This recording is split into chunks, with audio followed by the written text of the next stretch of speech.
Okay, so here's a good segue because you started kind of hinting at this in this answer. So, mindfulness and therapy, like let me be very clear about how they work together here. But they've taught me to be an observer of feelings and not a slave to them. So it's not always easy, right, to identify those negative feelings. What is your experience with identifying negative feelings and emotions, and how do you address them once you've recognized them? Because I know that that's a big part of the mindfulness practice, like learning to kind of not judge the thoughts that are coming to your head, right? Yeah. But at some point, you got to kind of start to deal with it. So how do you deal with that? Okay. Yep. I love the question because it's got me like, I'm like all energized. Like I have like 7 things I want to say all at one time. So my pause is like, okay, get these things in order, Allison, figure out how you want to convey them. This is really what Second Arrow is about. Now, I don't necessarily feel like I'm an expert on therapy, but Second Arrow, the company that I generated just because I was like, oh my gosh, everybody should learn this. Everybody needs to know this. All the teachers that I've talked to that are overwhelmed. We have, so many students in our class. We have so many parents asking a lot of us. We have a lot of initiatives. It's just overwhelming. And we work with humans. We're not in an industry, that's pumping out a product. We are working with humans, and that makes it automatically a more stressful work environment. Yes. Just because. And we work with children, and we have the relationship with children for an entire year, and sometimes years beyond that. So it becomes very personal, right? It becomes very personal. So Second Arrow, the parable, is a Buddhist parable, and it is about that we'll all suffer pain from life, right? The first arrow is just pain. And so it happens because we're alive. And thank goodness, because that means we're alive, right? But we are going to have to suffer from injury, from diagnosis. This pandemic is an example of a first arrow that we just all have to suffer. And but it could also be trivial, like a stubbed toe or, hitting your funny bone.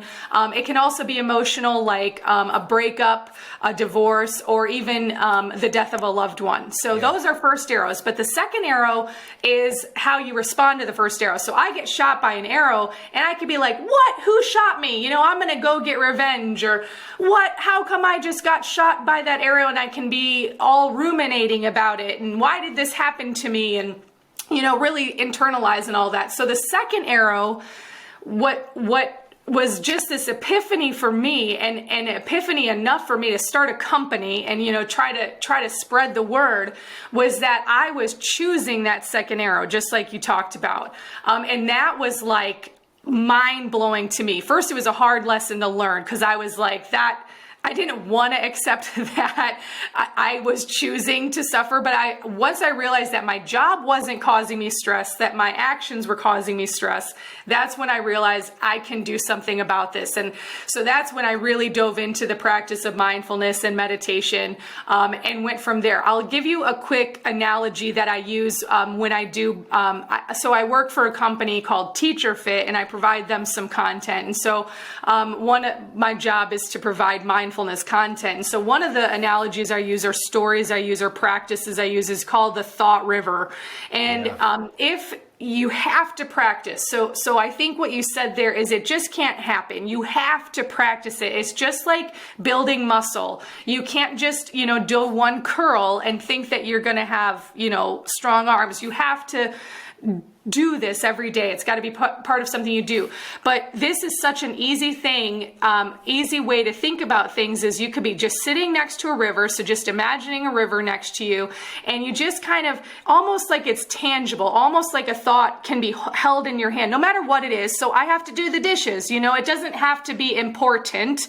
But whatever thought is happening in your mind, you just take it out as if it's tangible and you place it into the river, and it's just a babble swirling brook, Brandon. It's not a rushing river or anything. And you watch the thought float away, and you're not mad about it, and you're not happy about it, because it could be an angry thought, something that you want to go away, or stress that you're carrying, but it doesn't make you feel anything. You just can watch it. And the more that you do that, the more you can take those negative thoughts out, or those angry thoughts, or those self-destructive thoughts, right? You can take them out and you can say, I don't need this. I don't need this hurting me. This is doing more damage than is necessary. This is not helping me.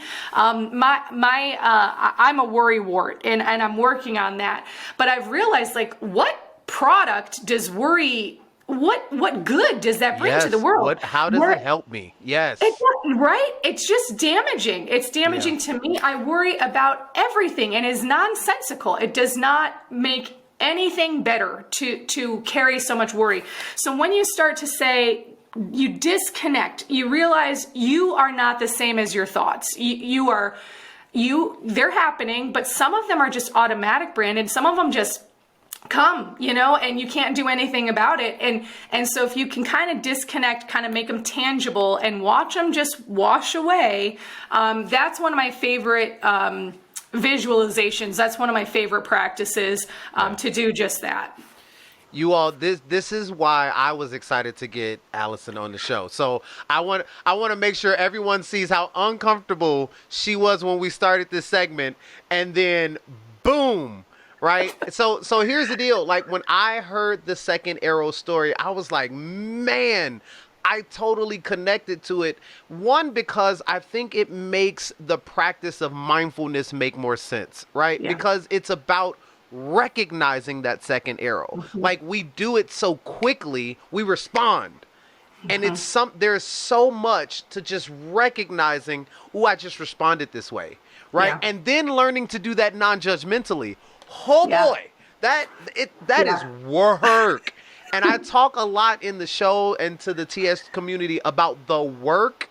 And Allison, I'm telling you, when we started talking about this a long time before the show actually materialized, I told you there's got to be some kind of work together, because I think that what you're doing in that space is going to be so beneficial to people who have trauma in their life, and subconsciously they're sending out second arrows, right? And teaching people to learn to recognize it, and then start sending less of them. And then before you know it, like you said, people can see the difference. And I think that's what healing is really about. That's what, overcoming the hurt is really about. That's inspirational to hear you say all of that, but that is really true. And I don't even think it has to be that earth shattering. It can be, and I think that's great, but it's also just about, like, having a happier lunch, or a drive to work that is a more pleasant drive to work. I can't tell you how many times I used to get, not necessarily road rage, but mad at people on the road. Absolutely. And it's like, why did they cut me off? It was personal. Hey, don't you know I'm going somewhere, and don't you know the rules of the road? But that person might just have needed to turn right, or maybe they're lost or something. And so instead I get all aggravated, and then I carry that anger into work, and I tell the secretary all about the person that cut me off. It's almost like we just take these things like personally, right? It's that second arrow. So I got cut off. So what? That's its first arrow, right? I don't have to make the second arrow stick and linger. And I think if we have those better moments more often, that builds a healthier well-being overall. Absolutely. Well, guys, all right, finally, I want to personally invite you to the Controversy Project Facebook group, A Safe Place. It is a free and exclusive community where trauma survivors and trauma supporters have gathered together to share testimonies, to share resources, and to share support and love for each other, as all of us are endeavoring to learn to live TS strong.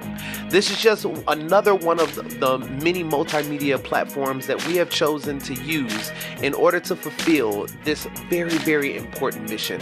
And I want to invite you to be a part of it, and obviously welcome you to it in advance. Listen, in closing, until next time, I want to remind each and every one of you how important it is for you to confront your pain, how important it is for you to live your purpose, and how important it is for you to invest in your project. Till next time, peace.